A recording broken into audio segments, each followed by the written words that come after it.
Oh, hello there. How are we? All my roaches, thank you so much if you came out in Bellflower to the stand-up comedy club. What a wonderful evening. I can't believe how many roaches came out in the cold and the rain.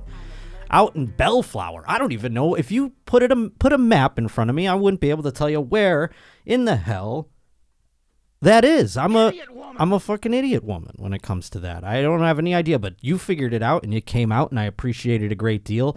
Next up, as far as shows go, we are going to be doing Bakersfield, California, continuing our California tour here. Bakersfield, California. Never been to this comedy club. It's called The Well, and tickets are on sale now. Go over to my Instagram at Josh_Potter, or you can go over to Twitter at J_Potter. The links are in the bio. Also on sale, Arizona, Chandler, Arizona, which is just a couple miles outside Phoenix there. Brand new comedy club, the Mic Drop Comedy Club, going to be there May 5th and 6th. 4 shows, tickets on sale for that as well. Everything else aside from that, remember, today is Wednesday. That is the new day of the show, so make sure you remember that, and you're not scurrying out on Tuesday going, where on earth is the program? Well, I told you, it's Wednesdays now, and I want to thank everybody for checking out the debut of our Wednesday programming with Mark Norman last week, the first ever Josh Potter Show away game. And I got to give another big shout out to the Gas Digital crew over there, especially Mike Harrington. He's the man. Love that guy. Congrats on The Baby, which I don't even know if it's out yet, but it was like coming out.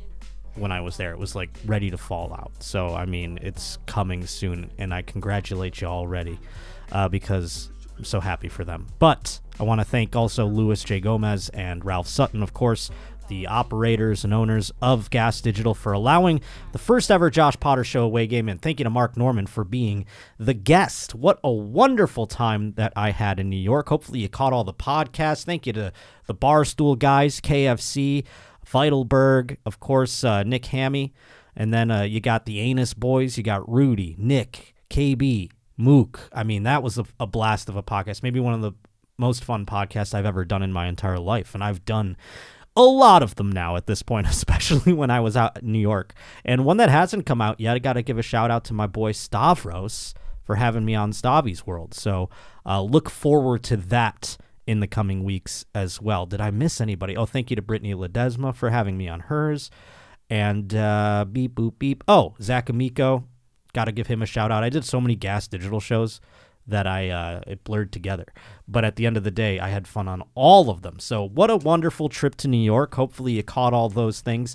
And thank you to all the roaches who came out to shows at the stand. And thanks to Pat and Joe at the stand. That concludes our thank you portion of the program. But boy, oh boy, did I have a great time in New York City. And we're back here inside the Roach Motel.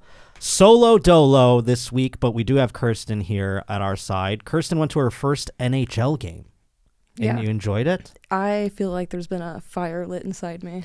It is. I encourage more people, because when you see it on TV, it looks like chaos to some people. And people who watch sports have told me that over and over again. People who have, watch basketball, which I find to be, and I know you do as well.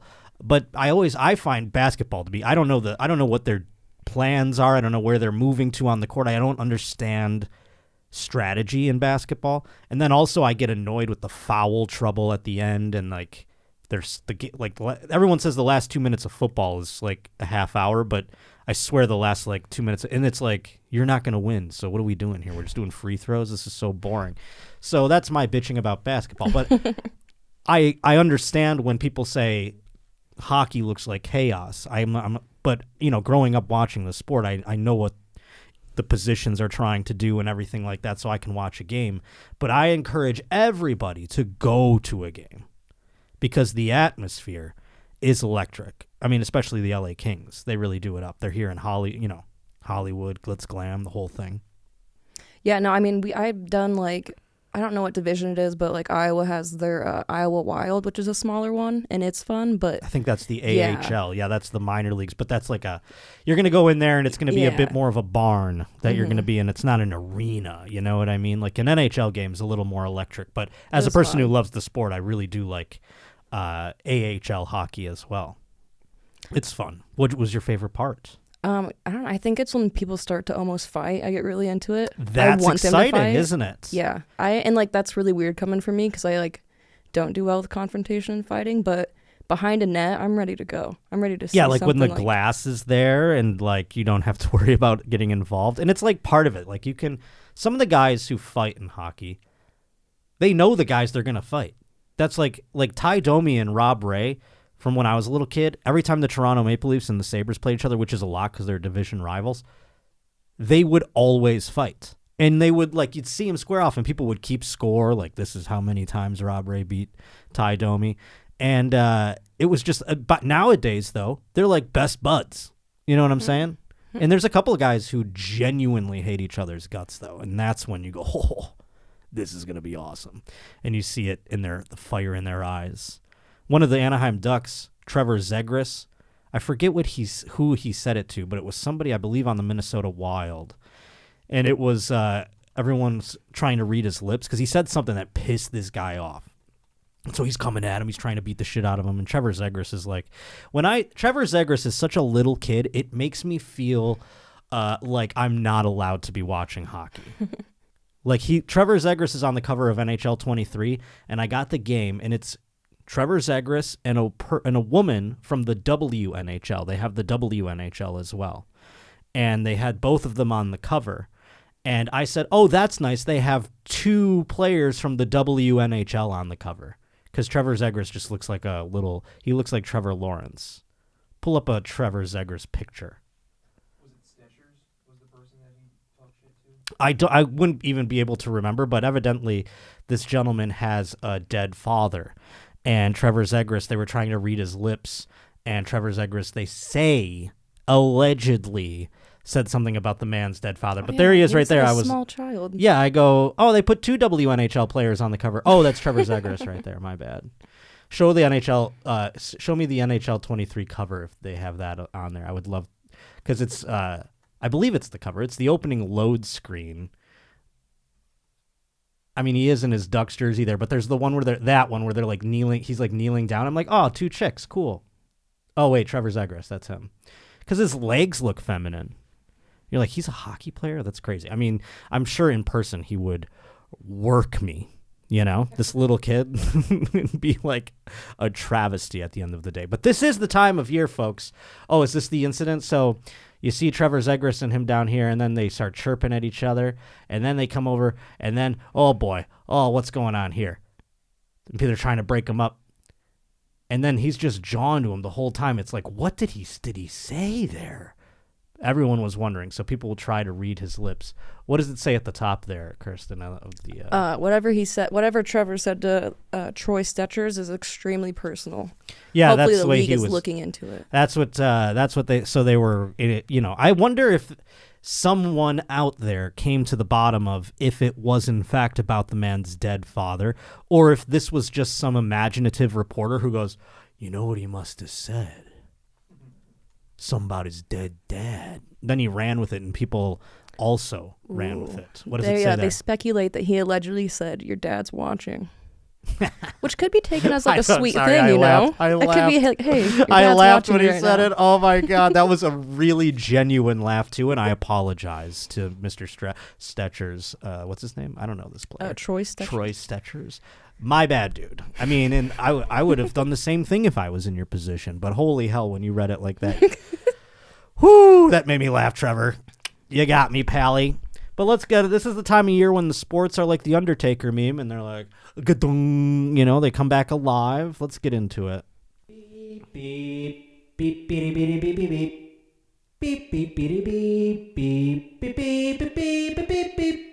Beep, beep, beep, beep, beep, beep, beep. And it is rare that we cover basketball on this program because, like I said, it is my distant fourth. I don't know much about it. I'd like to learn. I got to find, perhaps down the road here, I'll see if Corinne can educate me on basketball because she watches it. That will be fun.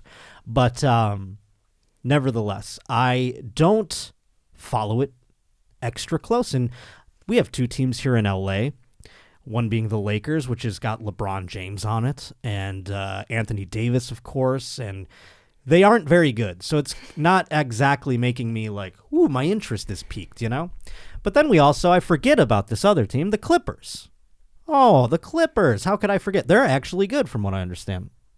Yeah, I mean, they definitely are doing better than the Lakers, I think, earlier in the season. And they recently just got, Russell Westbrook just basically took his stuff across the hallway to the other locker room. He was signed by the Clippers, I do believe, or maybe he was traded. I do not know. I'm trying guys, this is like I'm Chase with basketball, okay? So I'm bad at it. But anyhow, I always thought it sucked when there were two teams sharing an arena. And it happens more often than you know, I believe, especially if you don't follow sports. But New York obviously has two teams of major sports, and so does LA. Every major sport, LA has two teams. Now, the Kings play at the Crypto.com arena. The Anaheim Ducks play out in Anaheim at the Honda Center. They don't share. The Dodgers, they play at Dodger Stadium. Obviously, the Angels play out in Anaheim as well. They have their own stadium, so they don't share. But when it comes to the basketball teams, at the moment, the Lakers and Clippers share a stadium. So that means that people have to come in, they have to change the boards out, they have to put the Clippers stuff down, they have to hide the Lakers banners anytime the Clippers are playing, they have to put up Clipper shit, whatever the hell they want to put up there. So there's a lot of things that go into it that maybe you don't think about. Also, they have to have, and I do believe they have, and I'm not certain, but I'm sure they do have their own locker rooms. Now, the other team out in New York side, the Giants and the Jets, share a stadium.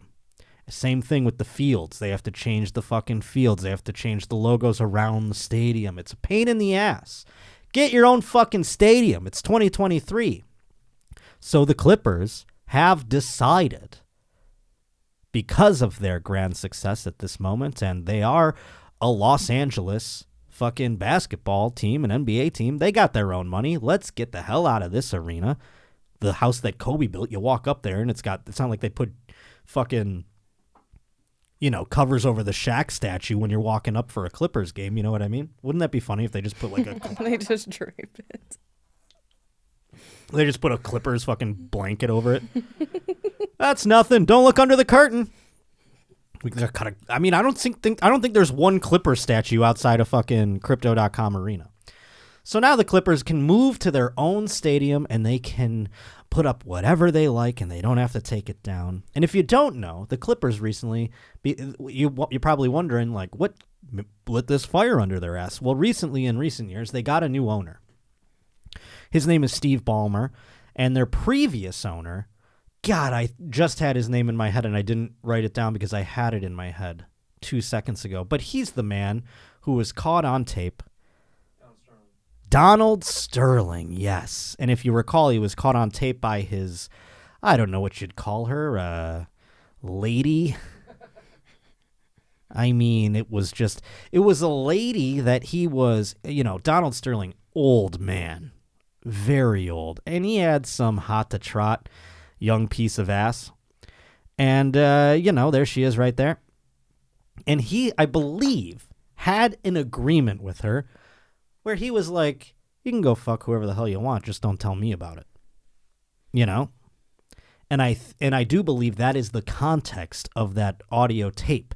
It is him telling her, you can go fuck, the inner city blacks, but don't tell me about it. And she leaked this tape, and the NBA obviously predominantly made up of the inner city blacks and outer city, of course, can't forget those. But nevertheless, it became a hullabaloo, and Donald Sterling was forced to sell the team to Steve Ballmer. So Steve Ballmer was like a breath of fresh air. Not only did he come in and make the Clippers a contender and rival that of the LeBron-led Los Angeles Lakers, but now he's building a brand new stadium. How exciting is that? And they've broken ground on it here in Los Angeles, which, by the way, the Chargers and Rams share that brand new stadium out there. Got to be a pain in the ass, but, a lot of it's lights in fucking TVs and shit. But so they broke ground, and Steve Ballmer decided at the groundbreaking ceremony he's going to talk about the exciting new amenities of Intuit Dome. Let's hear what he says as they break ground. 1,160 toilets and urinals, 3 times the NBA average number of toilets and urinals. We do not want people waiting in line. We want them to get back to their damn seats at the end of the half before the game. I want to hear it again. I want to hear it, the passion in his voice. What are you going to tell us? Toilets! 160 toilets and urinals, 3 times the NBA average number of toilets and urinals. We do not want people waiting in line. We want them to get back to their damn seats. This guy's the man, by the way. Can we see if, by the way, just do a quick little goog on Steve Ballmer. Like, I just want to see if, because his introductory press conference was this insane, too. He had the same energy as about toilets that he had when he bought the team. That's how nuts Steve Ballmer is. Toilets! 1,160. What did he say? 1,000? Or no? What is it? 1,160 toilets? Is that what he said? Yeah, I think he said 1,160. I mean, okay, three times the NBA average. That's crazy to think about. I wonder what. So that means that the average is what, 500 toilets, and you have, let's say 18,000 people inside an arena. Rob, are you going to correct my math? No. Okay. You can, because I'm bad at it. Well, Steve Ballmer is like kind of infamous for like his freakouts going all the way back, because he used to be with Microsoft. That's where he made all his money. Oh, and he would give excitable speeches for Microsoft? He would give insane speeches for Microsoft about the developers and stuff. He was pretty entertaining. What a career arc for Steve Ballmer. He went from being excited and rambunctious about Microsoft products, new adventures in technology, things that progress us as a society. Now he's so psyched about how many fucking toilets. Imagine being in that meeting. I don't want people waiting in lines. I want more toilets. What if there's like no beer like they're like, we got to sacrifice some space here, obviously, so we're going to have to get rid of beer lines. I would be like pissed about that. He didn't say anything about the beer lines. That's annoying. I would want to know about that more than the toilets. I'll just piss in my empty beer cup. I don't give a shit if it got down to it. If you look up on YouTube, Steve Ballmer developers. Oh, God. Oof. Developers.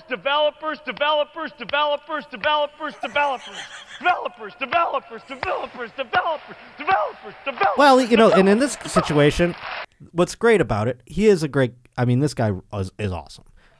But I'm saying in this case, he's hyping up a room of developers. He's like, you guys are the best. And his elbow pits are sweating. Now, I've never seen elbow pits sweat that hard. The energy he carries into the toilet conversation. I would be like, oh, by the way, this cool feature, there's going to be like 3 times the amount of toilets than the entire NBA. I would just say that at like the end. That cannot be the most exciting thing of Intuit Dome. But he is acting as if it is. Are there people out there in Los Angeles who are like, I'm a Lakers guy, but I saw Steve Ballmer's passion about the toilets, and I can't wait to buy a ticket, frankly. I'm so excited for that stadium to be open. Oh, boy. We have another video, though. Let's move on from Steve Ballmer because we have so many sports things to get to. Today's Josh Potter Show is brought to us by Mint Mobile. If saving big was one of your resolutions in 2023, you should probably start with Mint Mobile. They got you covered as far as savings go. I mean, they let you order from home and save a ton. You don't even have to go to one of the, these mobile stores or anything like that. You just do it from the comfort of your own home. And you can get a phone plan starting at just $15 a month, all by going online only and eliminating the traditional costs of retail. That's how they give the savings to you. All plans come with unlimited talk and text, plus high-speed data delivered on the nation's largest 5G network, so you don't have to worry about that. You like your current phone? No problem. Use your own phone with any Mint Mobile plan and switch easily in minutes with eSIM, so you don't even have to get a new phone. that's the best part too. You enjoy. Maybe you can get a new phone anyways now that you're saving money. So it's up to you. It's very choose your own adventure as far as that goes. So switch to Mint Mobile and get premium wireless service starting at just $15 a month. And to get your new wireless plan for just $15 a month and get the plan shipped to your door for free, all you got to do is go to mintmobile.com/Potter. That's mintmobile.com/Potter. Cut your wireless bill down to $15 a month at mintmobile.com/Potter. Sports are alive and well again. I mean, baseball's about to start. The NFL draft is coming up. Free agency is happening at the moment. Aaron Rodgers, at the time of this recording, the trade to the Jets is happening.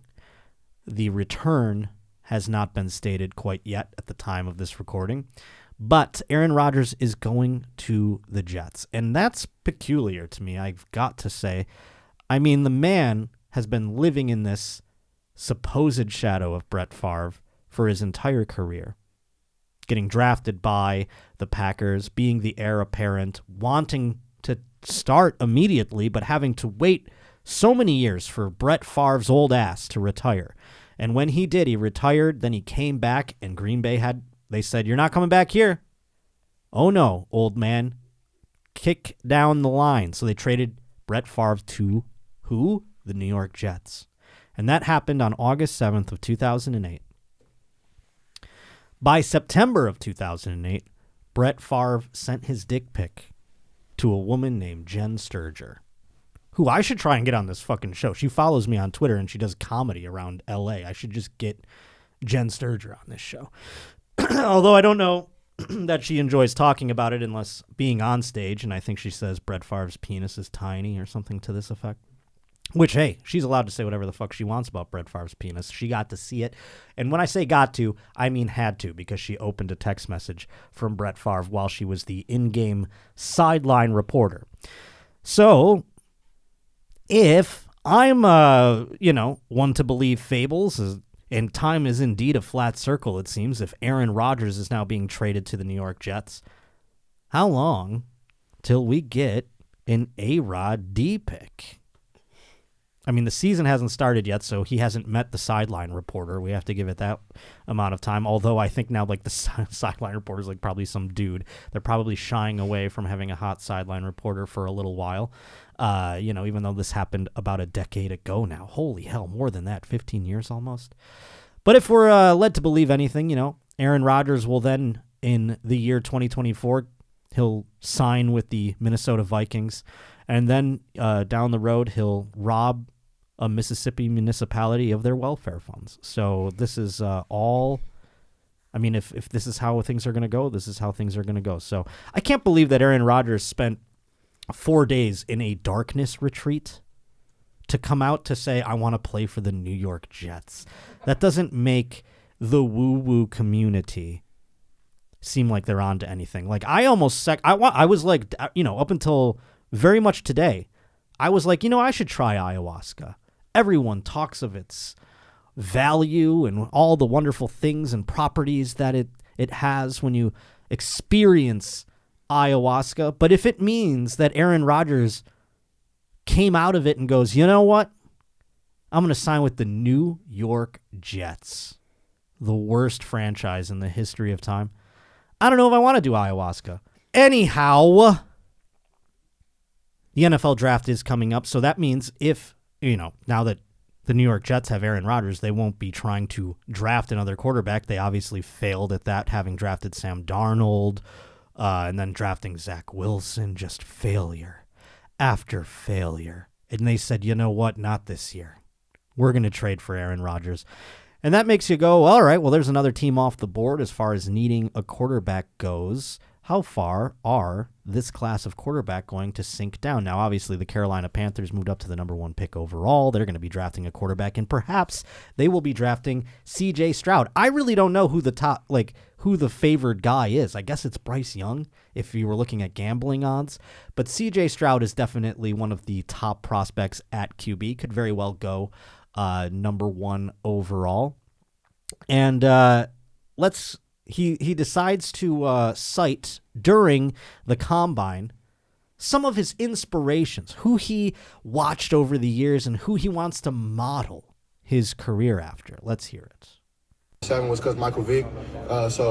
He inspired me not only just to be athletic and use my athleticism, but Can as you a black pause quarterback these? to stand. So the first one he said, Michael Vick. Now we all know, now Michael Vick has done his time, and Michael Vick has come out the other side, I would say a great man. But, obviously, his name triggers a few out there. You hear Michael Vick and they go, the dogs, ah.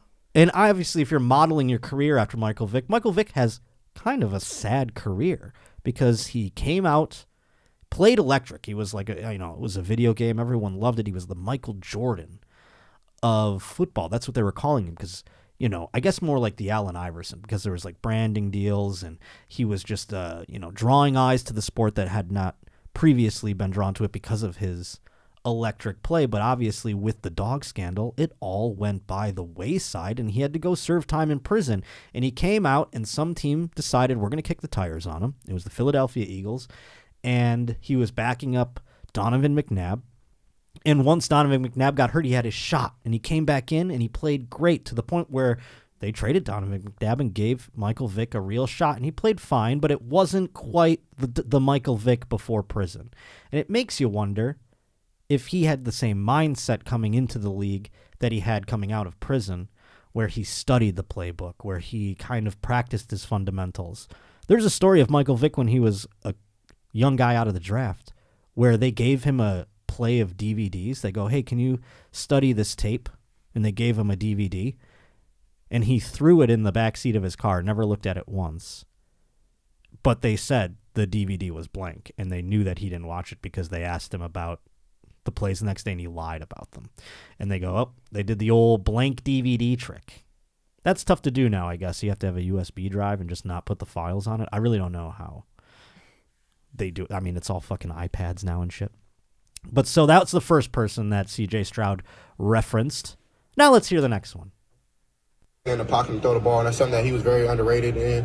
And then I looked up to Deshaun Watson as somebody I feel like I was who? style too. Deshaun Watson? We don't even know what he is. He's still doing his career. I mean, what? I guess he's going to explain what he looks up to about Deshaun Watson, but there's another guy with his 38 sexual assaults and has been sidelined because of them for the last 2 seasons for the most part, with exception to a couple of games. Not somebody you really want to model your career after. Maybe he's talking obviously more, in terms of like mechanics and things like that. But he's not articulating it in a way that he's expressing that. I suppose he's not getting a lot of gruff for this, but it's like one of those things where it's like those are the 2 people out of all the quarterbacks in all the years of the NFL, 50 plus now. This is the 2 quarterbacks you reference as who you're going to model your career after. Can we hear it? Let's give them the benefit of the doubt and hear the explanation. And then I looked up to Deshaun Watson as somebody I feel like I have a similar playing style to. Even one of the reasons I wore number 7. Similar playing style to. So he did say that, but he could have also said many, many, many, many other people. I mean, Deshaun Watson doesn't have such a unique playing style that you go, who I want to be like? And same with Michael Vick. Like he was talking, he goes, not only did he show me how to use my athleticism, but he also showed me how to say something about how to navigate my career or what have you. But it is such an odd 2 choices. I would have thought about that afterwards. Obviously, I'm talking on the field. I would have really laid it thick at the end of the day. Next up, we have a Super Bowl winning quarterback, 2-time MVP, 2-time Super Bowl MVP, 2-time Super Bowl winning quarterback, Patrick Mahomes. And you got to think this guy's on top of the world at the moment, People are saying maybe one of the greatest of all time, and his career is so young. It's got so much time left in it. Who knows what accolades he could get to. But his brother, on the other hand, imagine being the little brother of Patrick Mahomes. And you don't really have any talent. And you might be retarded. You might be. Verdict is out on it. I'm talking sincerely here. Nobody has really said that. I'm going to say he's a little off, and we should actually take that into consideration. Because have you seen this guy on TikTok? Oh, my Lord. You go, well, this is a special needs person. This isn't a... And he lives in the shadow of his brother, and he's trying to accumulate his own fame. He wants to make his own mark on the world, and he's decided to do it as a TikTok influencer. And, of course, being the brother of Patrick Mahomes, he gets a lot of action. But it's all very cringe. It's all... And nobody likes it. I mean, all this guy gets is hate. I mean, he is, like, making decent money off of how much people hate him. And him and Patrick Mahomes' wife, Brittany Mahomes, have really become a dynamic duo of just awfulness, because she has always been very, and I listen, if Patrick Mahomes was my quarterback and she was my first lady quarterback, so to speak, I would be proud of her, because she's screaming at fucking opposing fans. She's being obnoxious. She's making fun videos where she's screaming and and there's something about her that I kind of like, and I think it's the crazy eyes. But, yeah, she just kind of like hits a couple of notes for me. But anyhow, Jackson Mahomes and her have kind of teamed up because they're both very, very hated by the internet. But Jackson Mahomes, recently, a video came out that isn't just him being cringy on the old TikTok. He's being accused of assault of a Kansas City restaurant owner, Aspen Vaughn, the mother of a friend of his, and one of her staff. Let's see the video.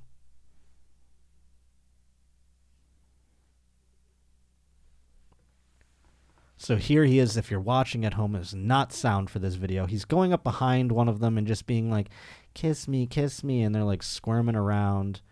And I don't know the relationship he has. This is his friend's mother. So he's being a little weird in that aspect of it too. But he's probably been drinking. Oh, he's coming back for more. Oh, no. Now I was trying to help him out here. But nope. He's coming back for more. He's groping. At least do it on the camera. I mean, bring him into the frame more, lady. Victim blaming because she's not on the camera more. But that's the gist of it right there. He did do a bunch of groping. He came up behind her and was trying to kiss her cheek. And it's kind of one of those things where you go like, if these two people are like BFFs, you wouldn't really raise an eyebrow about it, but it's like his friend's mom, and clearly she wasn't into it if she's filing charges. I mean, that's the level of which it's gotten to. But I did do a check, and there isn't really an update on it because this story did come out last week as I was, releasing last week's episode, so I didn't have time to speak on it last week, but no one has brought up the defense of his potential autism. I mean, he does not know how to act socially, and he can't pick up on social cues. Is that a defense at the end of the day? When you drink, things get a little wiry. I don't know. I'm just trying to point out that maybe we aren't taking into consideration the mental strength of Jackson Mahomes when we are talking about him. I'm waiting for that to come out in a headline. They use the R-word defense in today's news, but I don't know what's going to happen. We're going to keep our eyes peeled. But that's what I would suggest that we take a look at that. Same with our boy Cecil Wilson, who has a new story that came out about him. Now, last time we talked about him, we talked about his charity and how it didn't necessarily maybe do all the things that people expected it to do in terms of percentages of donations. But then people came to his aid and said a lot of charities are like that, Josh, It's actually a higher percentage than the Red Cross, to which I say, why did we have to talk? Like, why was there an article singling him out then and didn't talk about the rest of the NFL's Walter Payton Man of the Year charities? I don't understand that part of it, and I haven't gotten to the bottom of that. But Russell Wilson is with Sierra. Let me see you 1 2 step. And they spent time inside a prison last week, not because their charity was scamming people, which maybe they're just going to take a preview of prisons. I don't really know. But they were there singing and dancing with over 300 inmates. And the trip was so emotional that Ciara actually appeared to be moved to tears. The Denver Broncos star and the Level Up singer headed out to the Everglades Correctional Institution in Florida to help lead a prayer with incarcerated men. And you can see in this video of their visit, the couple immersed themselves fully with the inmates right away. Wilson read the group a Bible verse before Ciara sang to the crowd. God behind bars, the original? I don't know. Oh, the organization. That's the name. I thought that was the name of the song. God behind bars. I thought she was singing like a fucking... I don't know that song. But it's an organization, evidently, that helped facilitate the trip and said it was all very powerful. The voices of the incarcerated were so loud it felt like it could be heard by the entire prison, the organization official said in a social media post. In a place so easily filled with so much division, there was a moment where incarcerated men put their arms around each other and prayed for those struggling with anxiety and depression. I don't believe that the skinheads were involved in this. I'm going to just say that. I still think the division might still last if there is, in fact, that faction of people inside this prison. I don't think they were like, oh, who's here? Oh, let's go hug the, Wilson also shared his own video for the visit, showing him singing loudly along with the inmates, some of whom are serving life sentences to popular gospel songs. Of course, the couple's philanthropy should be no surprise to anyone. They've consistently used their free time to spread faith and cheer throughout the country, but evidently not enough a percentage of their charity to satisfy whatever the hell paper that was, that one, USA Today? So let's see the video real quick. Let's see Russell sing. That'd be fun. It says in Isaiah 43:18, it says, forget the former things, do not dwell on the past. See, I'm doing a new thing.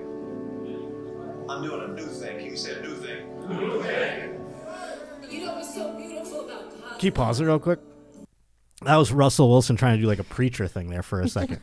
Did you hear that? He goes, can I hear you say new thing? But I did it even more better than him just now on accident. I'm trying to do it like him. He's like, the people were like listening to it, and it's like he wrote down on the paper, say, let me see a new thing here. And he read it. It's like he read that. And they were like, a new thing. There's no way to go back, is there? It says in Isaiah 43:18, it says, forget the former things, do not dwell on the past. See, I'm doing a new thing.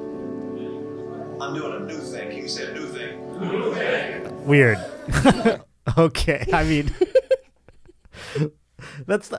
I'm doing a new thing. What's so beautiful about God's love is it's relentless. He don't let off. He don't let off. And you know what I love about God and what he said in his promises is that there's no condemnation. Now pause this. Now Ciara knows what she's doing. She's a performer. And she's probably done gospel things, and she's probably done this kind of thing in the past. And she brings Russell around because I think he's lost without her. I really don't. I mean, he is so uncharismatic compared to Ciara. And again, you can't really compare many people to Ciara. She's a performer. She's sold a bazillion records. She performs in front of tens of thousands of people on a given whenever she wants. So there is a difference there, a marked difference. But it is refreshing to see her do it after Russell. Let's see if he comes back in and joins. I want to hear him sing, frankly. So you ask for forgiveness, he will forgive you. My heart is filled with joy.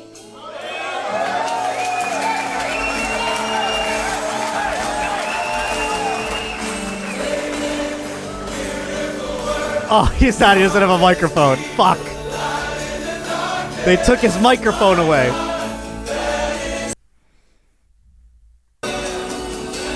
Oh, there we go.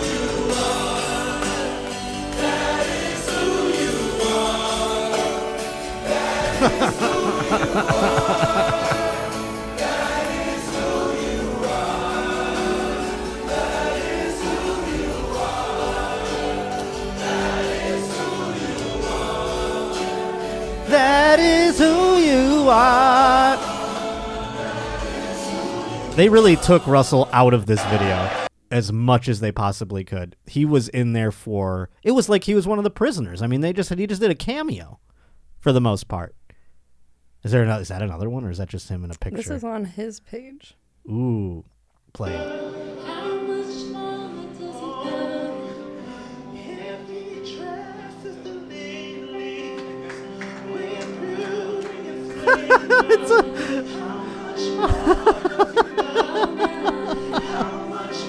Look at him. He doesn't have any rhythm. What's he doing? He looks like Stevie Wonder. Why is he doing that? He's doing the old Stevie Wonder like head shake trying to go along with the music, but it looks so off and weird. Oh, that is so bizarre, dude. And here he is again. Play this one. Is he singing?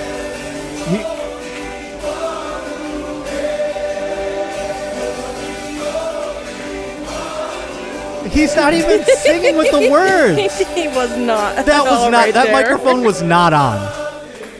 That microphone was. That's like you give your little nephew a fucking controller that's not plugged in. That's what he has right there. A microphone that is not on, because I don't think he knows. I don't think he is good with music, Russell. The rhythm is that he's just trying to like vibe, but it is so off-putting. And right there, he was not singing the words. I mean, he was, unless the audio was slipped and everyone else in the prison was singing. I mean, he was singing something else. I mean, he was just being like, he was like making noises. That was something. Please go, if you listen on audio, thank you for the record, and keep liking and subscribing and unsubscribe and resubscribe and unsubscribe and resubscribe and leave comments and 5 stars. But also, maybe you go check out the timestamp and check out the YouTube, because you gotta see Cecil Wilson fucking attempt to sing. So let's get to some news stories before we wrap up this Wednesday shindig here on the old Josh Potter Show.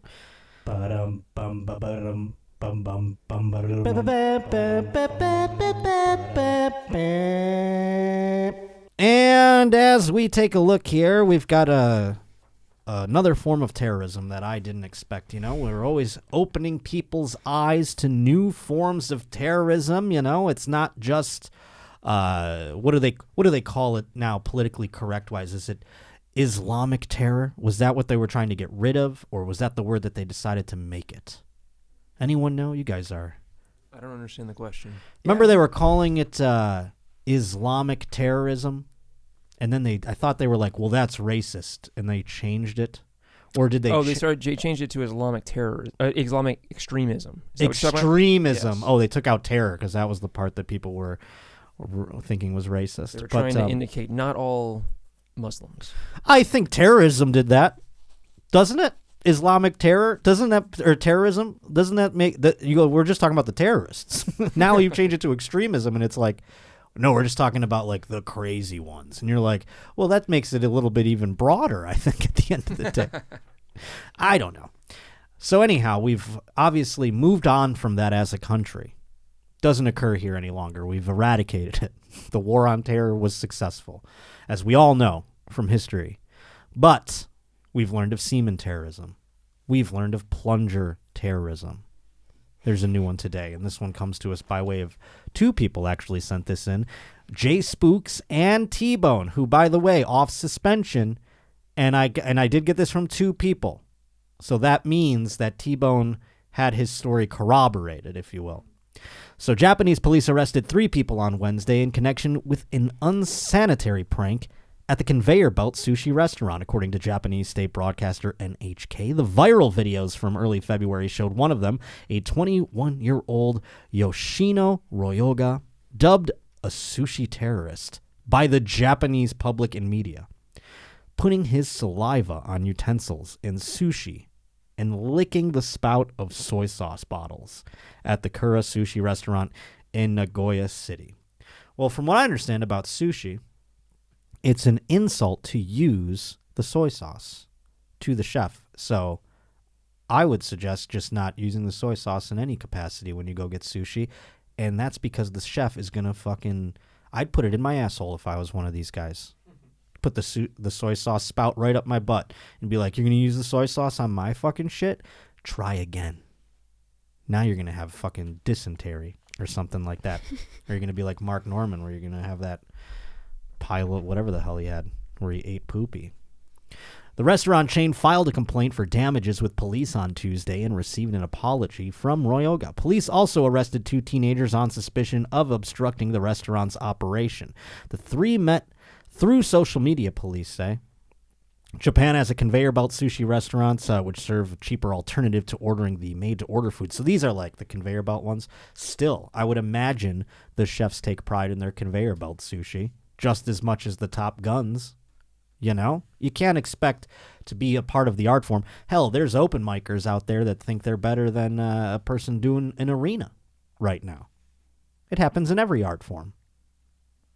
So they take pride in it. They have, what is the word? They're precious about their art form. While Japanese culture highly prizes both its sushi and its manners, these aren't the first conveyor belt sushi pranksters. No. At other restaurants, people have taken or touched others' orders or doused them with spicy wasabi. Well, that sounds like they're doing them a favor at the end of the day. Kura Sushi has also installed AI-equipped cameras to detect suspicious behavior. That seems a little much. I mean, it's just sushi. We're not talking about the fucking Constitution here. You know what I'm saying? Or like, you don't need to protect it like it's Fort Knox. We just have conveyor belt sushi. So keep an eye out if you go to Japan and you're going to go go to one of the nicer places, I would suggest. Those people, they'll just be insulted when you use the soy sauce. They're not going to fucking lick it and shit like that. Oh, the Oscars just went off. Oh, boy. What a time. I watched, I actually found out you can gamble on the Oscars, and it almost broke me.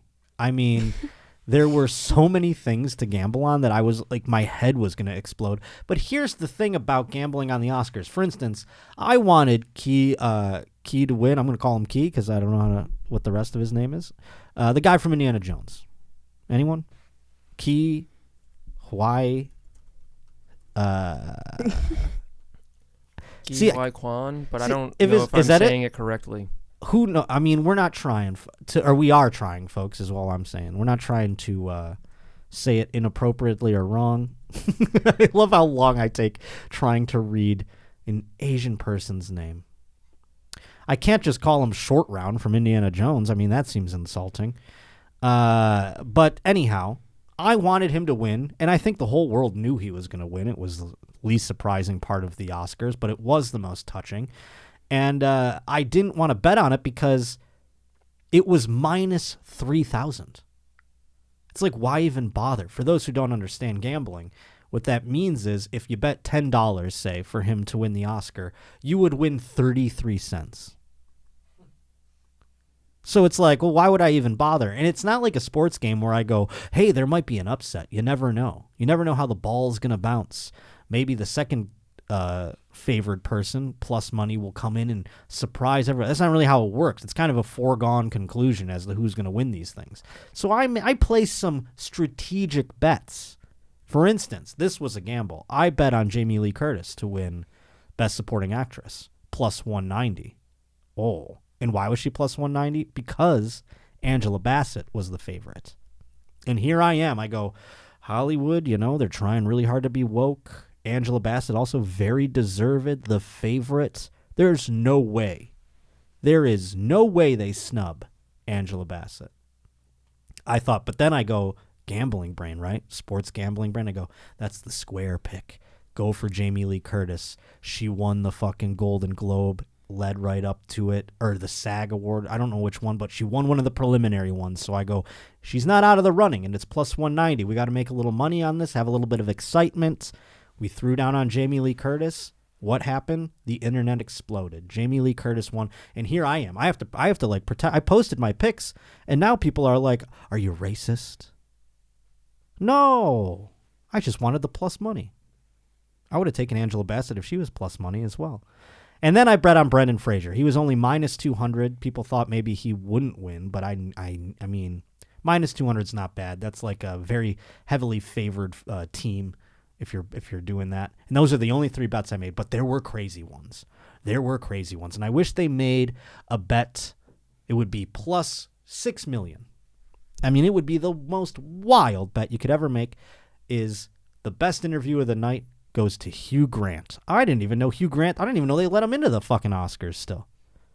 Last I heard, he was picking up a prostitute, and everyone was like, oh, you like prostitutes, huh? And he's like, I do. And then he had a couple more movies, and I haven't heard from him since. He's probably been in something that I don't even, like, I'm sure someone out there is like, he was in the Apple TV production of such and such. I'm sure he's done something since, like, fucking whatever movie from the 90s I'm trying to remember right now. But I would never have guessed he had the most viral moment from the Oscars. Check this interview out. Stopping by, have the best night. Thank you.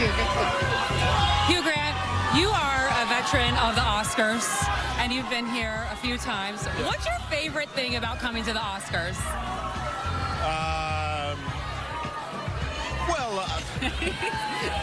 It's fascinating. The whole of humanity is here. It's Vanity Fair. Oh, it's all about Vanity Fair. Pause it. Let loose and have a... This is where it goes by the wayside. So far, he comes out and he's being a little glib, I would say. He's like, all of the humanity is here. It's Vanity Fair. Now, what he's referring to is the 19th century novel, meaning like it's a bunch of shallow people. It's a Vanity Fair, yeah, he's referring to like, oh, it's Hollywood. It's a bunch of fakes and all this whole thing, The woman who knows Hugh Grant as Mr. Hooker was like, oh, you're looking forward to the Vanity Fair after party, huh? Yeah, I know you. You're waiting for the fucking after party, right? We're all here for the after party. So I think that turned his disdain even a little bit more sour. So let's see how it keeps going. A little bit fun. What are you most excited to see tonight? To see? Yeah, well, I know that you probably watched a few of the movies. Are you excited to see anybody win? Do you have your hopes up for anyone? No one in particular. Okay, well, what are you wearing tonight then? Just my suit. Your suit? Oh my God, pause it. This, now he's done. I mean, this is where you go, not salvaging this one.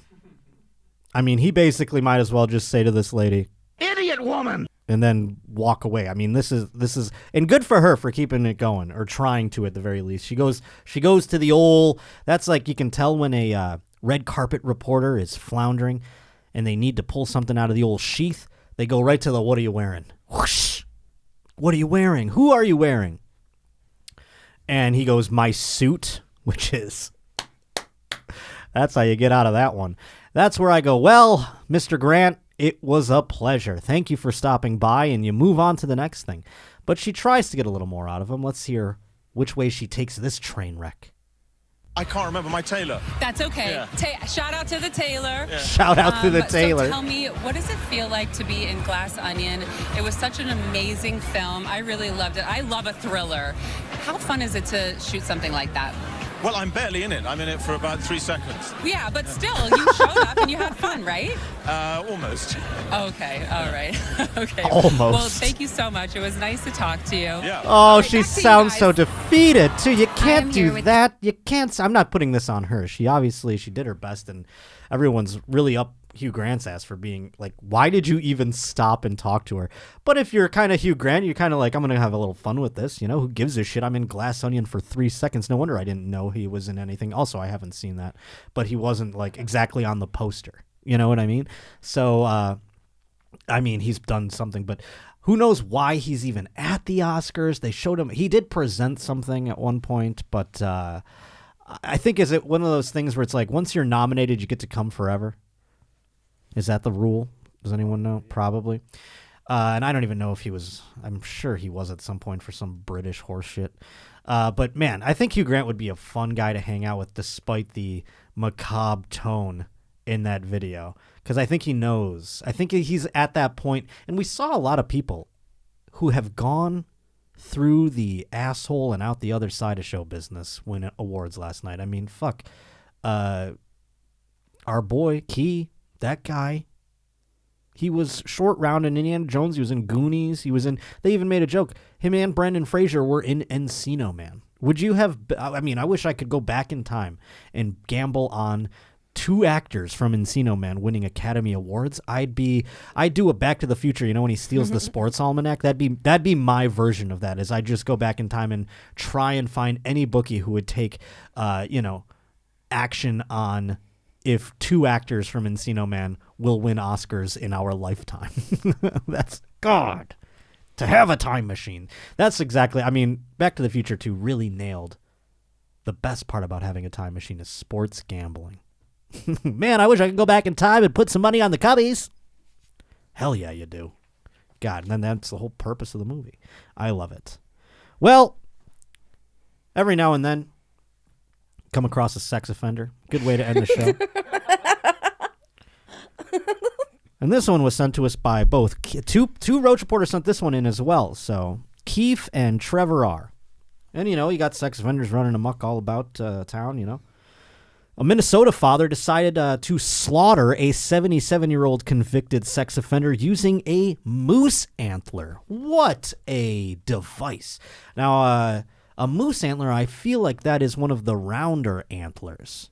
That's not one of the sharper antlers. Am I right? A deer antler would be sharp. You could stab a person with a deer antler. A moose antler would be more of a wallop, I would think. Is that what they look like? I think they still have some points on them. But they don't look as sharp. See how that one looks more... But they've got some weight to it. It's more like a spork than a fork, whereas the deer antlers are a fork. And then you have some antlers that look like a spoon, Does that make sense? Yeah, I get what you're saying. But I guess, kind of, but this one, But they're also just like... heavy. It's kind of they're both, blunt They're objects. also just bigger in general, so the spikes that they do have are still pretty big. Moose are terrifying. But I don't think that you have to, and we'll find out exactly what occurred here, but I don't believe, and is that the exact moose antler next to his mugshot there?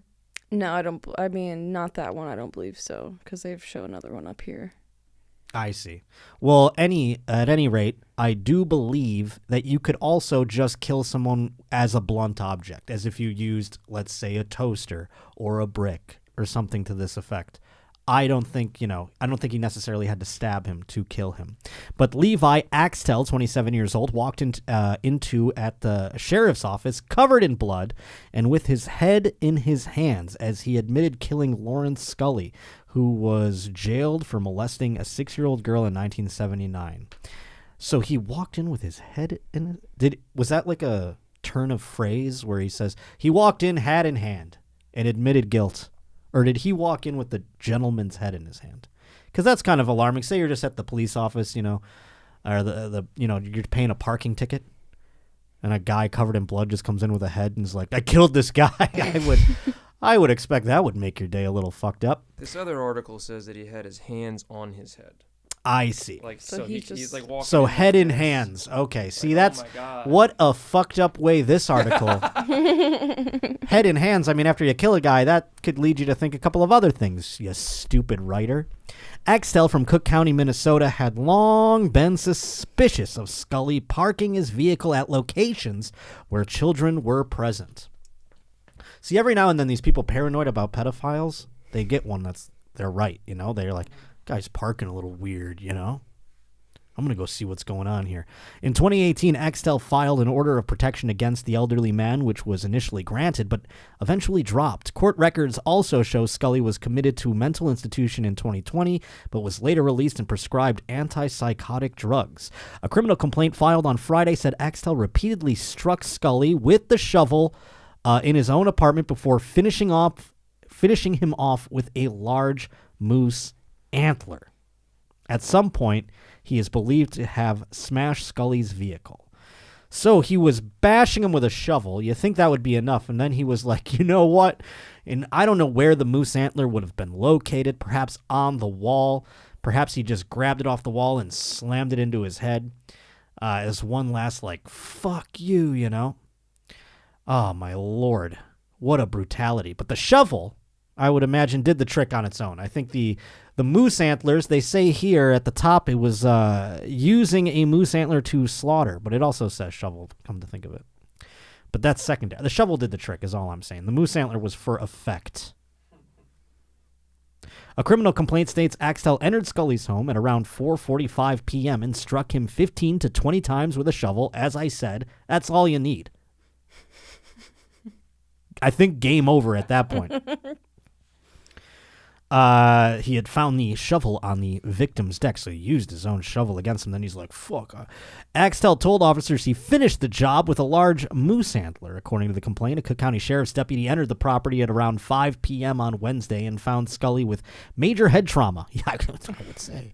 Surrounded by blood. Adding he was obviously dead. Oh, my Lord. If it wasn't a sex offender, I'd feel bad about laughing. Nevertheless, though, I mean, yeah, that's one of those ones you walk in and the guy's head is just not there. And it's like, yeah, he's dead. A lot of blood around it. Head trauma. You know what I mean? And I think, again, the antlers were symbolic. He just probably, like, did the whole shovel thing and was like, doing that whole rage thing where he's getting splashed by blood. And then he threw the shovel down, saw the antlers, and then chucked him onto what was left of the man's skull. And he's a 77-year-old man, so he's fucking, that's soft. It probably by blow 3, let's say, was probably enough to do him in. I think the rest was hyperbolic and superlative a little bit. I mean, I don't know. That seems like a lot. It's kind of one of those, how many licks does it take to get to the center of the Tootsie Pop? I'd imagine 3 blows to the head probably had the man done, and the rest was a little extra. So evidently, this gentleman entered a guilty plea and was sentenced to between 0 and 5 years to state prison in Bayport, Minnesota. This is the sex offender, by the way. Scully was 33 when he was jailed for molesting a 6-year-old girl, also in Minnesota. He did 0 to 5. I'd imagine the man who bashed his skull in will probably be doing a bit more. He remained in prison until December 31st, 1981, when he was petitioned for post-conviction relief. A document from the hearing declared that the state had not served any evidence he would present a danger to the public. Well, that was back in the 80s, so they were probably like, no, he just molested her. It wasn't that bad. You know, they were all fucking, it was chaos back then. In 2014, he filed as a candidate for mayor of Grand Marais, Minnesota, but by 2018, he was once again facing allegations of sexual misconduct with minors.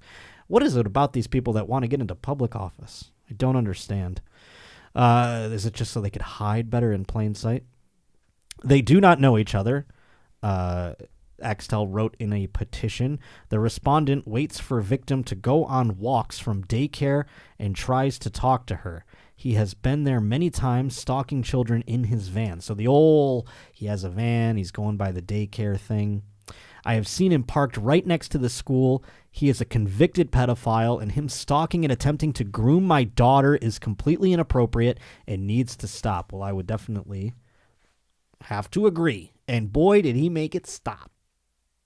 He made it stop good. And now, unfortunately, though, you're not going to be able to be a father for your child anymore. I mean, it's a real tale of the Magi here. Had a lot of those in these last couple of weeks.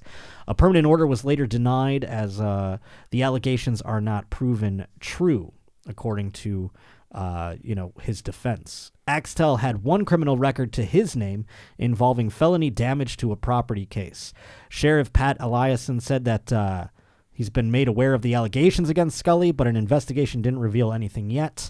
And on Saturday, a woman believed to be Axtell's sister said that she received lots of support from the local community, and the family were planning to set up an online fundraiser to help with the case. That's so they can get a good, powerful lawyer in there to come in and make sure that this gentleman gets off as some sort of defense in terms of bashing the skull in. I am overwhelmed by the amount of support I am seeing online right now in light of Wednesday's tragedy, said the sister on Facebook. When a community member is in crisis, we often feel at a loss for how to support them.